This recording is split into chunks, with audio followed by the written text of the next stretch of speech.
INS Extremely Fearless Journalism।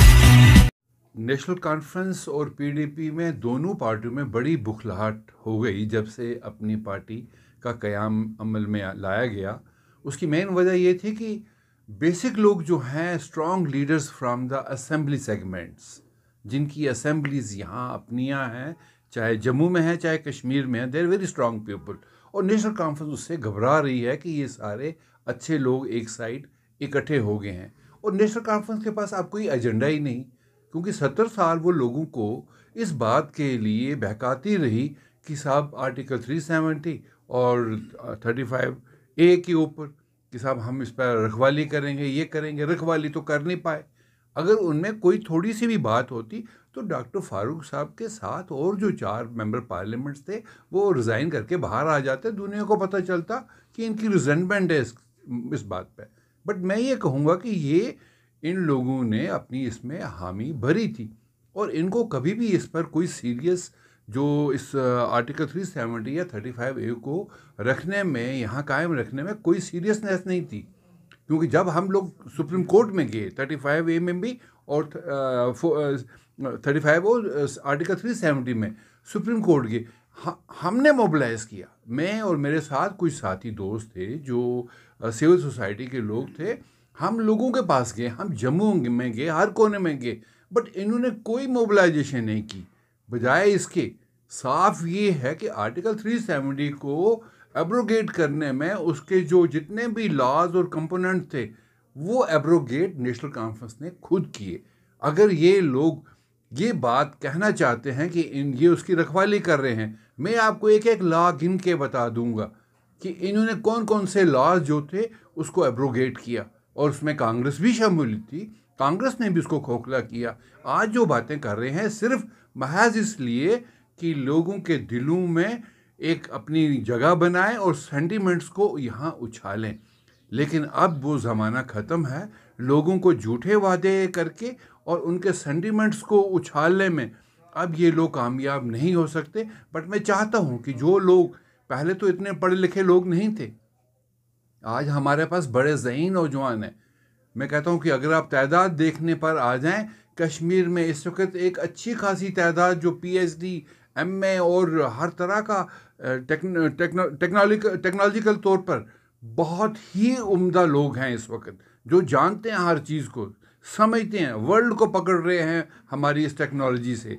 वो लोग अब इनके इस बहकावे में नहीं आ सकते क्योंकि हर चीज़ जो है वो उनके सामने है। अब वो इनकी बातें सुनने में नहीं मतलब इनके बातों में नहीं आएंगे और वो इनको पूरी टक्कर देंगे, जवाब देंगे।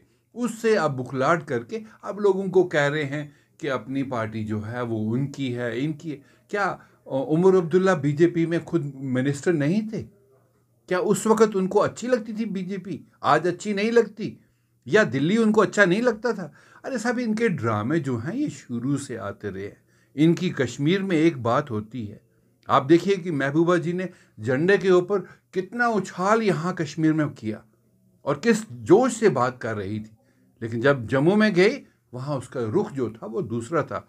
ये चीज़, ये सियासत, ये 70 साल से ये दोनों पार्टियों के लीडर इसी तरह से चलाते आए हैं। लेकिन अब ये जो नौजवान है, पढ़ा लिखा नौजवान है, ये आज IAS क्रैक करने वाला नौजवान है, ये किसी भी कंपटीशन में अपनी ज़िंदगी को संवारने वाला नौजवान है। ये वो अब अनपढ़ नौजवान नहीं है, अल करेगा वांगन करेगा, जो करेगा वो करेगा, वैसा नहीं चलेगा। अब आप लोग असेस करते हैं और मैं नौजवानों से भी अपील करूंगा कि इन तमाम चीज़ों को असेस कीजिए कि 70 साल में अगर आपको उकसाया गया, किस चीज़ के लिए उकसाया गया।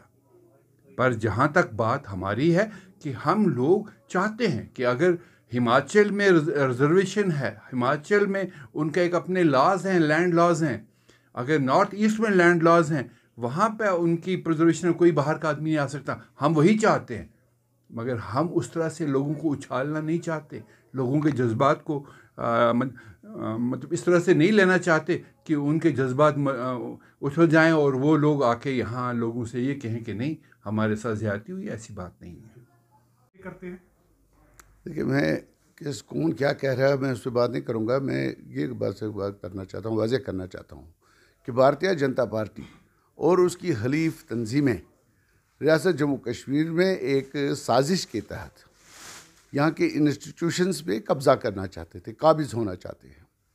और जहाँ तक डीडीसी का इलेक्शन में फ़ैसला लिया गुपकार निकले पीएचडी ने, ये एक बर वक्त फ़ैसला था और सही फ़ैसला लिया गया है। इन लोगों का एक डिज़ाइन था कि ये गुपकार वाले जो पीपल्स डेमोक्रेटिक पार्टी है, नेशनल काउंसिल, दीगर जो सियासी जमातें हैं, रीजनल पार्टीज़ जो हैं, ये बाइकाट करेंगी, इनको उकसाया जाए बाइकाट के लिए, इनको एक हवा पैदा की जाए कि लोग बाइकाट चाहते हैं। और ये इस ज़माने में इस पर्दे के पीछे इनकी एक साजिश थी कि वो यहाँ के इदारों पे काबिज़ हो जाए। गुपकार डिक्लेरेशन की क़यादत ने एक बरवक्त फ़ैसला लिया, एक सही फ़ैसला लिया, लोगों के हित में फ़ैसला लिया। We can not let leave people कि उनके रहम करम पर छोड़ दिया जाए। ये अगर पीएचडी ये फ़ैसला लेता कि हम वेस्टर्न करेंगे तो उसका साफ मतलब होता कि हम लोगों को उनके रहम करम पर छोड़ रहे हैं। तो एक सही फ़ैसला लिया गया है और जिन लोगों के डिज़ाइन मिट्टी में मिल गए हैं वो लोग तिलमिला गए हैं, वो तिलमिलाहट की बातें कर रहे हैं। मुख्तसरन मैं ये बात करूँगा, ये एक तिलमिलाहट है कि उनकी जो साजिश थी, जो डिज़ाइन उनके थे, वो चकनाचूर हो गए हैं। अवामी सतह पे जो पजीराई इस फैसले की हुई है, उनके ख्वाब चकनाचूर हो गए इस फैसले से। ऑफ एनी पॉलिटिकल पर्सनैलिटी मेरा वो नहीं है। मैं ये कह रहा हूँ कि जो हमने फ़ैसला लिया है, पीएचडी ने जो फ़ैसला लिया है डीसी इलेक्शन में हिस्सा लेने का, एक सही सियासी तनाजुर में, रियासत के मौजूदा हालात के तनाजुर में और भारतीय जनता पार्टी के डिज़ाइन्स को विलियामेट करने के लिए सही और बरवक्त फ़ैसला है।